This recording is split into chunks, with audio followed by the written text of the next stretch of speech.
Love to kick us off. We have some federal deadlines looming and a lot of questions. We will be presenting briefly before I hand the mic over to my colleague Gil, and we'll be taking questions. So feel free. We will cover a bunch of topics. So if you do have a question, go ahead and put it in the chat or hold on to it at the end, and then we can all come together and answer it. So with that, I'd love to introduce Gil Ruiz. He is our Director of Government Affairs at FAS and all-knowing on what's going on in Washington, D.C. with science and tech. So you've seen him on Gil's Corner on our newsletter with some amazing updates. Now you get to meet the man himself. Gil, thank you so much for helping us today, and we are excited to hear from you. Thank you. Very generous introduction. Hi, everyone. It's wonderful to be on with you. I'm going to go ahead and share my screen now, and we'll get started. So welcome to what we'll go ahead and call Gil's Corner Live, our first webinar version of the newsletter, where we cover science and tech updates from DC, the Hill, and beyond. I'm Gil Ruiz, and I just thank you for your attention and engagement, for your inputs as we, get this new format up and going. I've really enjoyed hearing from you all. So let's get started. It was a quiet August recess, certainly one of the quietest in my recent memory. I've spent 10 years in DC and now Capitol Hill in the Senate. Have worked through a couple shutdown scenarios, and so we'll share some perspectives about what we can expect and how we might respond and interpret what's happening. Quiet August, but a really loud September now. So much happened, not just on the shutdown front, but across government. The funding deadline, Tuesday at midnight, September 30th, we will run out of money for discretionary spending. It really does look like a shutdown.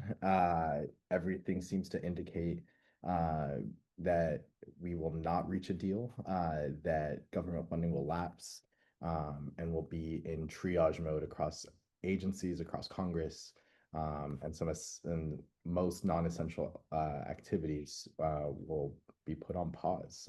How long? Unclear. This certainly has all the ingredients to be a long and ugly fight.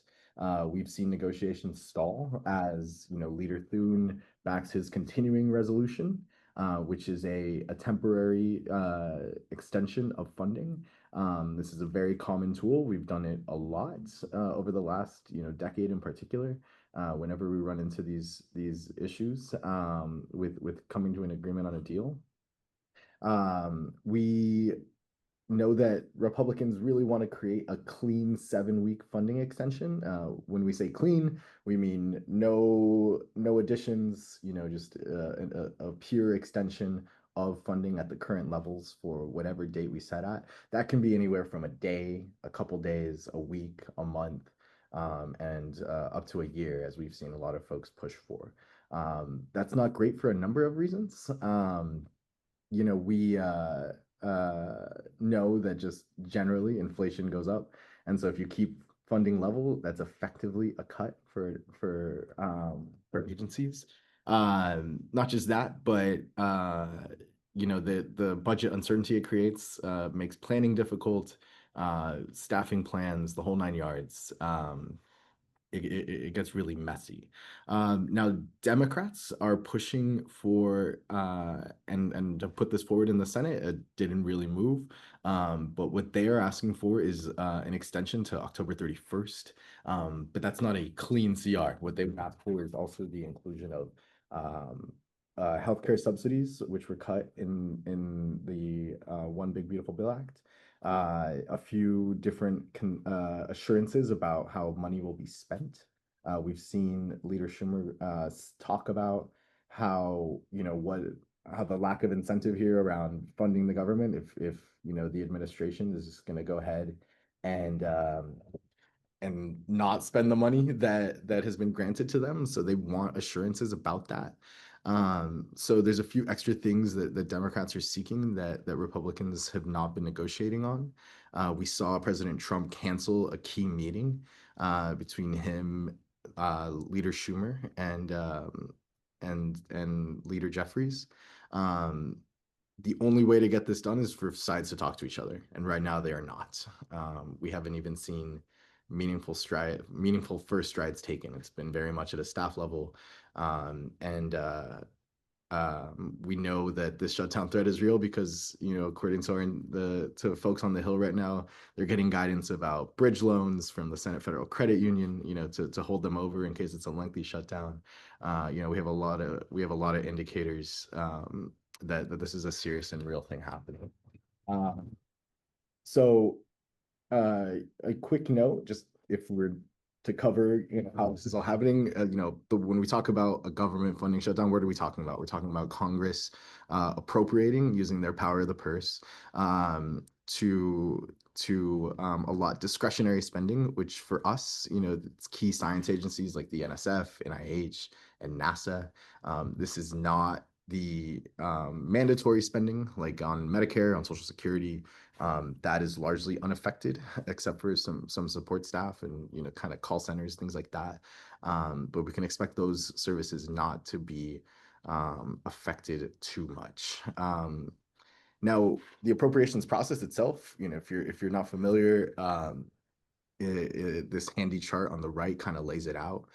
So it starts with the White House budget request, and that's exactly what it is a request. So a couple months ago, everyone was reacting to the Trump administration's budget, cutting, key science agencies by up to half.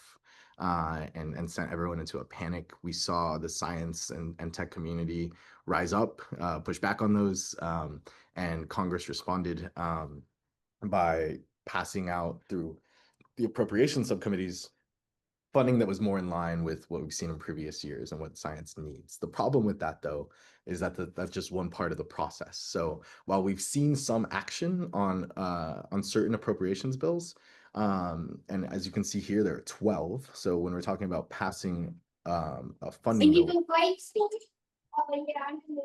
sorry, we're talking about passing multiple bills. So you may have read about a minibus. This is what we call, grouping these things together. Back in the day, we used to pass these things individually, one by one, all the way to 12, and then pass them on the floor. In recent years, we've seen these packaged together, which creates a lot of benefits for getting more support and getting them through. It's not unusual to see this all come together in what you call an omnibus, which is putting all those things together into a massive conglomeration. And sometimes that even includes other bills. For example, the National Defense Authorization Act. It's much more difficult to vote no when you're also funding, key defense programs. And so that's a tactic that we see deployed. Don't be surprised if that gets talked about or is thrown into the mix here. So now, again, Congress has not passed any of these 12 bills altogether. They've passed little chunks of it in their committees as those sort of preliminary steps to get there, but no meaningful progress there. So what's going to happen? Right now it's just a bunch of finger pointing. This is going to be settled in the court of public opinion. Politics is storytelling, and it's going to be about who tells the best story about who's responsible for the shutdown. Traditionally, we've seen a successful message conveyed about the party in power being responsible. Right now, the Republicans hold the majority in both chambers of Congress and hold the White House. So, that you'll see Democrats pointing the finger at Republicans that this is all on them. But we've seen really aggressive messaging from Republicans too. About how this is on Democrats who are, as we just pointed out, adding more things to the appropriations bill, like provisions to roll back One Big Beautiful Bill Act provisions and assurances that money will get spent. And I do want to talk about that a little bit more here. So impoundment, this is something we should all be aware of and thinking about. Russ Vought, the OMB director, is a technocrat. He understands the ins and outs of government funding, and he's been the chief architect behind the administration's approach to government funding. Um, you'll see here these wonky words: deferrals, additional approvals, apportionment holdups. These are all little iterative steps in the process to government funding that the Trump administration has been using to stall and slow and effectively impound government funding, which Congress has approved. That's illegal, as pointed out by recent GAO reports. That's not just a political statement. That's something that has been talked about in oversight institutions across government. Um, and we've also seen in the form of the of an OMB memo plans to use this shutdown moment to disrupt government funding and government staffing even more. You'll see down here, the White House agencies prepare for mass firings in the shutdown. They'll use reduction in force or RIF plans to continue to reshape the government in their vision.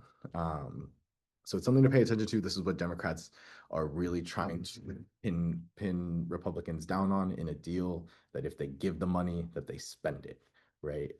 That's an important part. You can authorize the credit card, but if you're not swiping it, you're not going to be able to get there.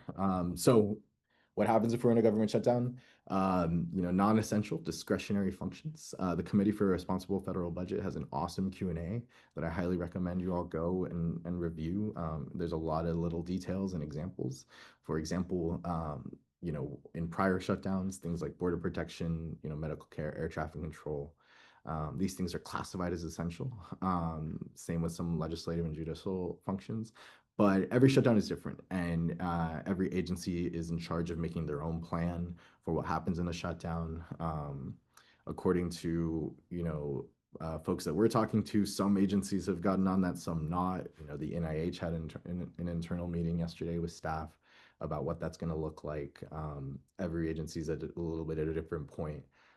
So that should start to pan out, Monday, Tuesday, in those days directly preceding the actual shutdown. So we'll see how this actually plays out. What does this mean for science and education? So, if you have your funding, if you're a researcher and you've gotten your money, you shouldn't be affected. Where you will be affected is if you're awaiting approval, if you're awaiting money, if you're needing to correspond with the agency administering your grant. Don't expect those calls to be answered. When it comes to higher education, things like student aid are appropriated, a year in advance. So, no direct impacts to student aid, but you can expect the Department of Education to essentially shut it down for the time being. So, you shouldn't expect any emails, back and forth or calls or things like that. And it's going to be a little bit of a pause on all things Department of Education. So we'll talk more about your questions. I'm looking forward to them about shutdown. I'm sure there are many. There's many other aspects to this that move on to a few other updates that are big. It's not just shutdown going on, although that is the biggest thing. Do you want to continue to track the One Big Beautiful Bill Act? This is the reconciliation bill that passed back in July. We talk a lot about the debt and the deficit and all these impacts over across the next 10 years. But we're already seeing these effects happening in states, right? So in Tennessee, for example, a state that is highly dependent on SNAP, 1 in 5 Tennesseans rely on this program. We're seeing, states with a big federal presence, right? Like Wyoming, the way that they changed their oil and gas lease royalties. They're seeing a loss of tax revenue in certain deals being developed right now. There's a fascinating conversation from the University of Alaska Anchorage professor on economics about how Alaska is going to be impacted by this, and more importantly, the uncertainty that weighs around it. There's just certain things that need to play out that are very difficult to predict, especially the benefits. So some of the big tax breaks and such, we're going to have to wait a year or so before we start seeing any returns on that, if there are any. And so we'll continue to track this. We'd love to hear your questions and concerns about how this bill is playing out in real life right now. It's a big deal. It's a big political deal. We're seeing governors run on this. We're seeing you can expect this to be a major talking point during the midterms. Democrats will try to pin Republicans down on what they consider really harmful provisions. Republicans will be touting it and the tax breaks and everything that they've included in there as stimulators for economic growth. Moving on to other executive branch updates, the biggest news for all of us being the White House's R&D priorities for FY27. That's around emerging tech, which includes AI, quantum, advanced manufacturing, the future of energy, as the administration continues its, energy dominance agenda, nuclear fission and fusion, Golden Dome, biotech, and space dominance, all lofty goals, things that we can generally agree are important when it comes to science and research. But as kind of this headline points out here, the Golden Dome's greatest challenge is an unpredictable budget. These are long-term um, research projects. Fundamental science is required to advance them. Fundamental science needs consistent and robust funding to get there. It's easy to agree that these are priorities. What's not easy to agree on is how effective this administration will be at getting at that. With the disruption that we're seeing across science agencies, not just with funding, but with staff changes, the federal grant making changes with the executive order, um, changes with gold standard science orders. There's a whole slew of things that we've covered in our newsletter before. Happy to talk more about too. So something to keep watching out for. Other executive branch updates, higher education continues to see sweeping changes. We saw this big shift for HBCUs, which at the expense of cuts to minority serving institutions. We saw a big plus up for historically Black colleges and universities. This is something the Trump administration has called out for a little bit now. While being critical of MSIs. Where we saw the H-1B changes. This is massive for science talent, for startups, businesses, folks that rely on foreign talent in STEM to get going.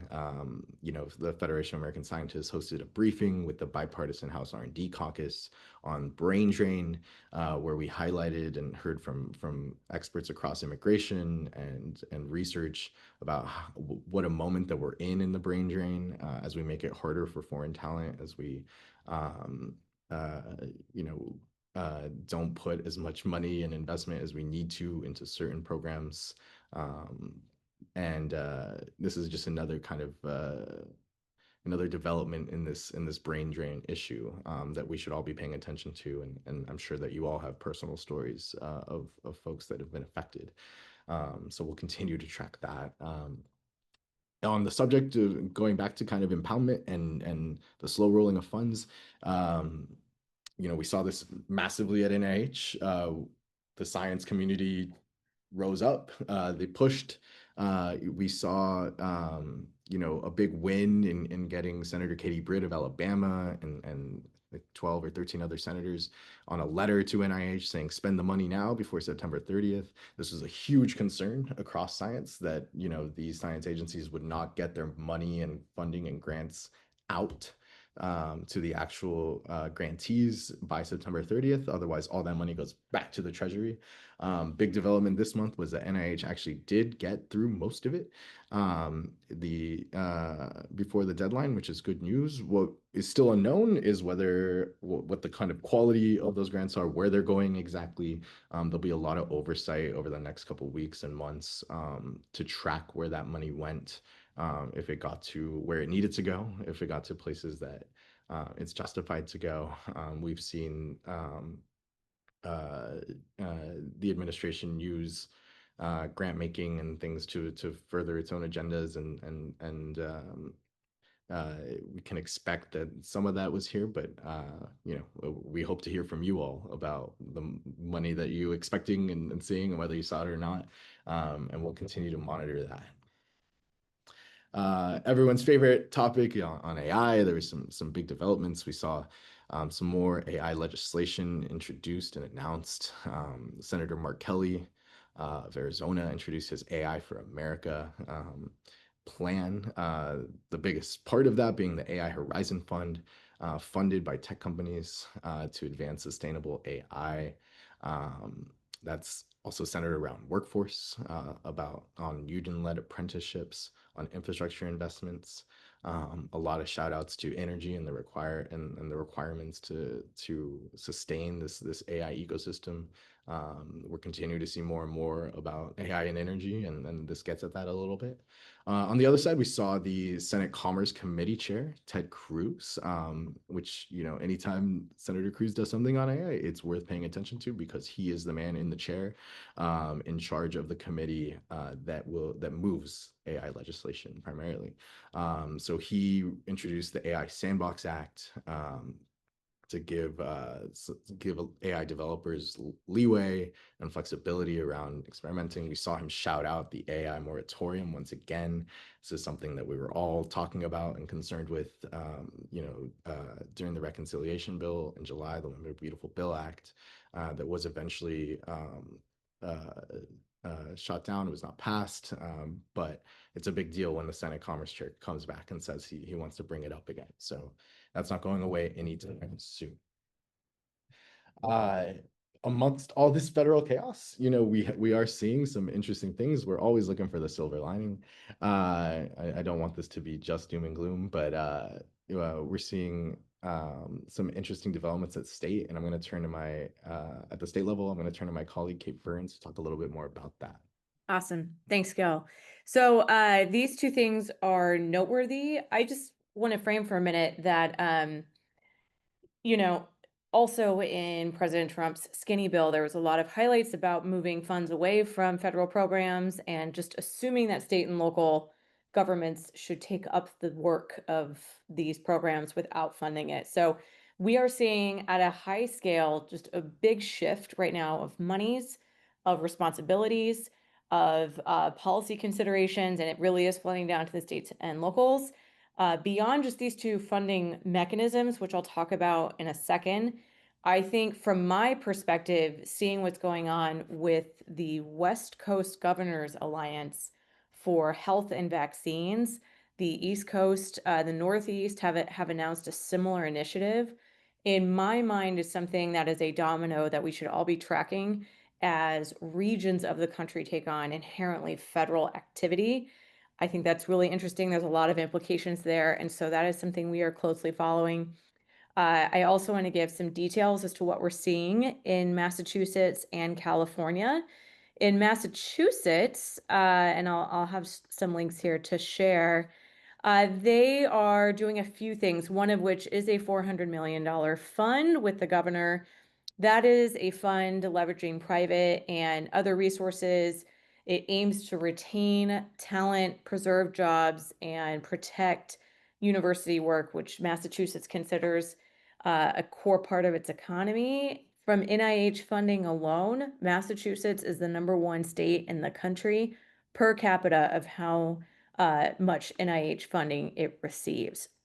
So $200 million is a one-time multi-year funding pool. It's run out of their mass development agency, and it will fund research projects at hospitals, universities, and independent research institutions, as well as fellowship programs for early career professionals. It will be paid off for using the interest off of the state's stabilization fund. And so that's really sort of filling the R&D hole. It can be used for direct and indirect costs. The other $200 million will be bridging funding reserve. So that is for public higher education campuses for the purpose of direct and indirect costs and partnerships and joint ventures. I think what's really interesting to know as well in Massachusetts is the creation of what they're calling the Research Catalyst Fund. It's a 501(c)(3) nonprofit that serves as a vehicle to accept and distribute philanthropic contributions and matching funds from industry. And that's really interesting to me as to think of like a funding mechanism with philanthropy that is run by the state, so that if you're a smaller entity or research, convening that doesn't necessarily have connections directly to philanthropy, and you do have connections at the state, now this is a lot more complementary to your work. And the third thing Massachusetts is doing is creating an advisory commission on advancing research and discovery in Massachusetts is its name.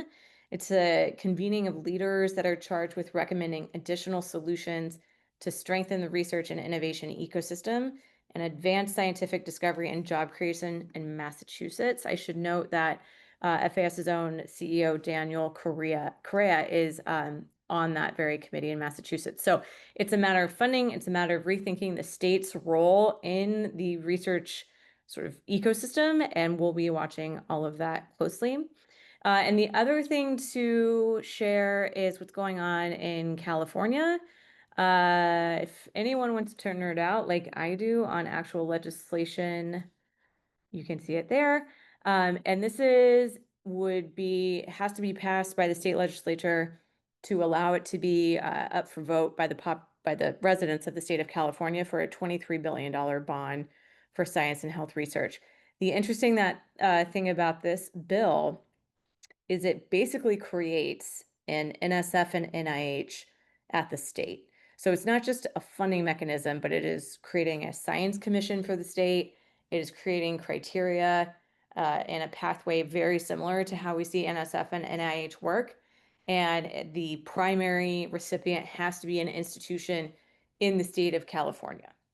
And you can see that there are identified priority areas of science in here, including health, biomedical, emerging health threats, disease prevention, promoting healthy and safe behaviors.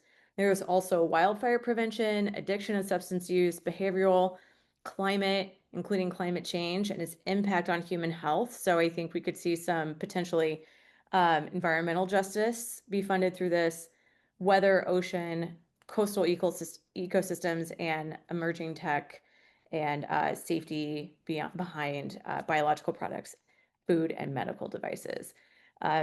This has a hard political hill to climb. The state of California, the people just turned down some other big funding endeavors, so this is not a sure thing, but we will be paying attention to how this moves forward in California and other news updates. So, Gil, I'll hand it back to you. Thank you, Kate. So yeah, no, it's an exciting time. I know it's an exciting time for state and regional innovation and R&D. It's a forcing function to get us to think big and creatively about that. To the question about other coalitions, we're happy to follow up with concrete details, but we know that certainly from our partners, FAS is looking at this in a big way, thinking about policy approaches and how to stimulate more thinking and lift up best practices for regional innovation and R&D. We know other folks, other partners in the science community are looking at this too. So it's definitely a trend worth watching and raising your voice around. So in the spirit of sharing some other good news, I did want to spotlight this program that FAS has been involved with from the start, as just evidence that good quality ideas in science and innovation go rewarded. Starting from a convening and memo that FAS started a few years back. FAS was able to get this into the Infrastructure Investment in Jobs Act, and passed into law. And this is what we're calling ARPA-I, or what we called ARPA-I. And so this is an ARPA, as we're all kind of probably familiar with an ARPA model, specifically for transportation. And we were really happy to see two projects announced, one of them being this X-Bridge project that you see details on below, to deliver bridges at half the cost and half the time at twice the lifespan. Another project includes a digital twinning, which is using technology and AI to do digital mapping of bridges, of tunnels, of other transportation infrastructure, to visualize repairs, to bring down costs and make more efficient how we plan and repair our infrastructure. It's something we're really proud of. It's something we're working on. And not just that, it has a great, as the ARPA model, ARPA model is a wonderful track record and proven product. We are talking with House majority, that's the Republicans, who tend to not like to spend money, but they love this program. And, we're working to see about its future. It's up for reauthorization in the surface transportation reauthorization coming up next year. And so we'll look to continue to build on that success, to grow this program even more. It has done a lot, even with its modest budget, just in the, from about $10 million. Um, you know, uh, Similarly, the ARPA E program has grown every year or almost every year up to $100 million, and we're seeing the things that they're doing there. We'd love to see that similar trajectory with ARPA I funding. So we'd love to pull out a call to action here if you're interested in innovation and transportation, which I know a lot of you are. We'd love for you to reach out to talk about it as we build up momentum around an innovation success. So wanted to end on a little good news and a fun little spotlight. That's going to be it for the presentation. I'd love to hear your questions. Um, and let's take this conversation to wherever you want to go next. If you have more shutdown conversation, I know there was a question earlier about whether we're seeing the plans for operations during a lapse in appropriations.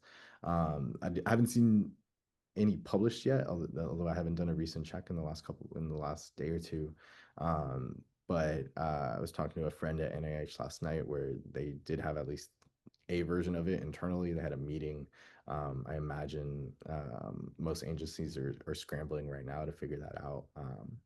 But it seems like the guidance from OMB is more focused on preparing for more firings and how to use this sort of uh, uh, turbulent time to continue to reshape agencies and government staffing and operations according to their vision, which for them less is more, and unfortunately for a lot of government staff who are on the other end of those cuts.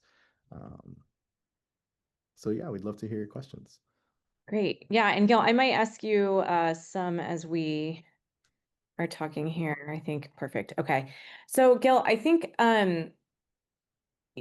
not to put you on the spot, but like have we been looking at any of sort of the RIF details? I think, we have personally seen that due to these RIFs already, a slowdown in sort of like no cost extension approvals and grant updates and less involvement directly from agencies, whether they are people, gathering with people or et cetera. Any other details? I mean, for example, if a shutdown does not happen, would RIFs not occur? Uh, we can't guarantee that rifts wouldn't occur, but it's certainly something that they're always looking to get creative about.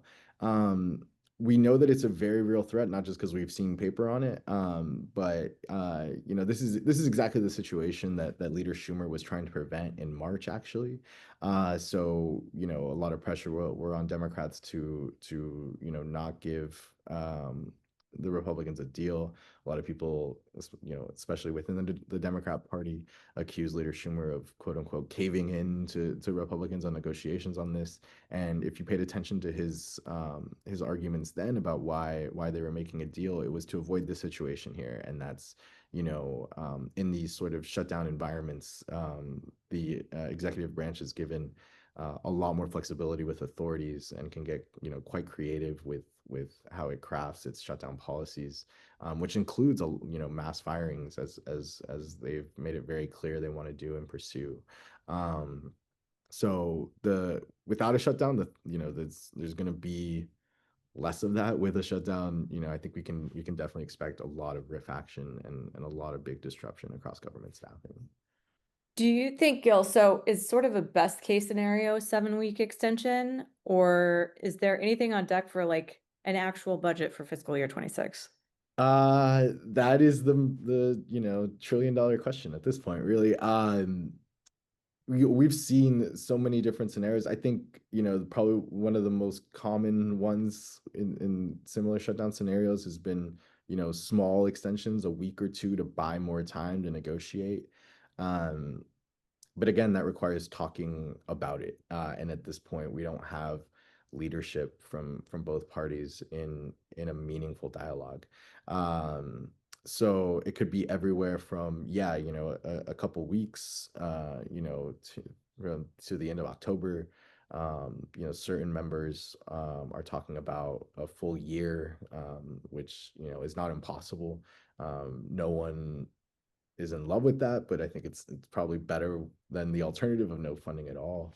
Um, but yeah, the CR is, we've seen them from a day to 3 days. And I think the last shutdown, was just over the weekend. We happened to land on a Friday, so it was shut down over the weekend. So there was no meaning. It made it less impactful. Um, but they got meaningful negotiations done in those 3 days while it was shut down. So once the shutdown does start, we see this sort of political urgency ramp up, and people weighing in, and certainly as it starts playing out on the ground, once you got members trying to fly home, and TSA is a lot slower, and those realities are hit. Those realities hit very directly, and obviously, um, that starts changing the calculus a little bit. Yeah. Um, is there anything else? Two things for a point of clarification, things that I learned recently. Can you talk a little bit about the impact of having a CR and earmarks and what that means for folks who get earmarks and what an earmark is? Yeah, earmarks or congressionally directed spending is very specific and local funding that would include an appropriations bill. So we have appropriations at large, that is, that how we fund to the tune of millions and billions of dollars to agencies to do their big programs that they then decide what to do with. Congressionally directed spending or earmarks, were recently brought back in the last few years as something that uh, as a way to get members their individual priorities listed. These are not typically included in a continuing resolution, and everything I've seen so far suggests that it would not be included in this. So all that money that local communities have been expecting or planning for, that were included in bills, it's going to be sad to have to forego that. Um, but Mm. yeah, they've been a great tool for getting members there. So even if you oppose certain parts of the big appropriations bill, if you secured a big earmark for your state, for your district, those are have been a really effective lubricant to get folks to yes on approving government spending. And it's really kind of a symptom of how divided Congress is right now, that even with all that in there, that we still can't get this deal done. Right. Can you, for a last clarifying question, describe the relationship between the big beautiful bill and the budget? Like, how do they work together? Sort of that whole ecosystem. Yeah, yeah, yeah. It's confusing because they're two big bills with a bunch of money and changes attached. These are two distinct entities. Well, they did have money included um, in the reconciliation bill.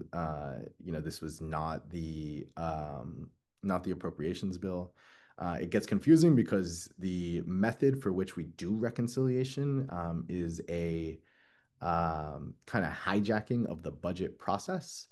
So in that slide earlier where we showed the White House budget and then down to the Appropriations Committee all the way to final passage, um, the when you get the budget request, the first thing you do is you agree to a budget top line. So Congress comes together, they decide on how much money they're going to spend, and then they go to their committees, and then they decide exactly how much for what. They get into details about the specifics and agencies. What we've seen recently is it's a very kind of clever use of the legislative process to write directly into that budget um, more specificity than we usually see with how that money is to be spent. This is advantageous to the party in power because you only need 50 plus one votes, a simple majority, to pass a budget reconciliation bill. And so, Democrats did this, when they were in power using reconciliation to pass big legislation like the American Rescue Plan.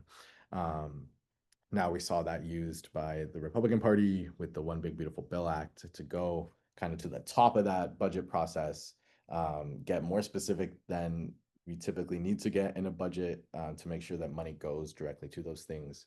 That is its own distinct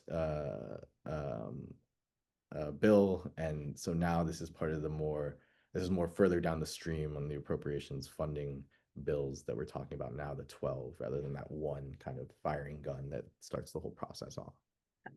Amazing. Okay, super helpful in understanding that. If I can keep asking questions. If anyone else has one, feel free to jump in. I really appreciate, I just want to highlight Caitlin's remark about pivoting to getting funding from states and how that's not a muscle that a lot of people have, and um, how much that can change things, whether it be grant making, relationships, what you're paying attention to, the political dynamics of your position in the state versus other potential grantees. So again, like this is really impactful. I think also my other remark I would add is what we've seen over the years. I remember under the Biden administration, there was a lot of comments. It was a goal that under President Obama's White House that they wanted to have a equilibrium on dollars spent in the GDP on research and making it more of a 50-50 from public dollars and private.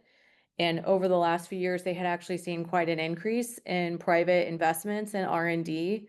And so it will be interesting to see how uh, this umbrella of policies that's happening all at once, including on tariffs, and what that will do for to private R&D, what shifting dollars from federal agencies to states, what that will do for R&D, and I think just general grant making that a lot of cities and counties receive, especially with ARPA funds rolling off. I've heard a lot about that just from a lot of folks not being able to travel, even from not having funds.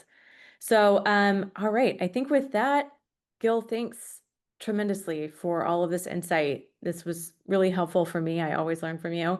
Thank you to everyone for joining us today. We hope to make this not conversation on a shutdown, but us getting together to understand what's happening in Washington, D.C. more regular and how it's impacting your work as you all are doing the hard work on the front lines. So thank you so much for joining. Gil put his email. Please do send us notes, what you thought, what you'd like more information on, and we'll continue to provide updates. So everyone have a great Friday. Gil, I hope you have a good weekend. Oh, Don't yes. read the news too Yeah, much. we'll be online tracking all the developments.